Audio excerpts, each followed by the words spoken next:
Hello' friend, আপোনালোকে চাই আছে এখন ব্ৰিজ। সেই ব্ৰিজখন ক'ত জানেনে? সেই ব্ৰিজখন হ'ল গুৱাহাটী।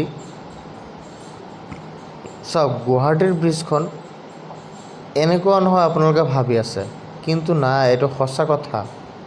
বৰ্তমান গুৱাহাটীৰ ব্ৰিজ এনেকুৱা হৈ গ'ল। এইখন ব্ৰিজ হ'ল দিছপুৰ ফ্লাইঅভাৰ ব্ৰিজ। এই ব্ৰিজখন এনেকৈ সজাই দেখাই আপোনালোকে ভাবি আছে গুৱাহাটী নহয়। নাই, এইটো সঁচা কথা। এইটো ব্ৰিজ গুৱাহাটীৰে হয়। এই ব্ৰিজখন সজোৱা হৈছে দুৰ্গা পূজাৰ কাৰণে।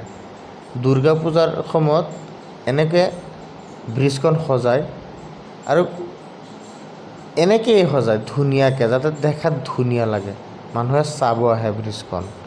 বহুত মানুহ ইয়াত চেলফি লৈ আছে, ব্ৰিজত ঘূৰি আছে। যিসকলে মোৰ চেনেলটো ছাবস্ক্ৰাইব কৰা নাই, সেইসকলে মোৰ চেনেলটো ছাবস্ক্ৰাইব কৰিব, শ্বেয়াৰ কৰিব, কমেণ্ট কৰিব, আৰু লগতে বেল আইকনটো টিপি থ'ব, যাতে নেক্সট ভিডিঅ' পাই থাকে।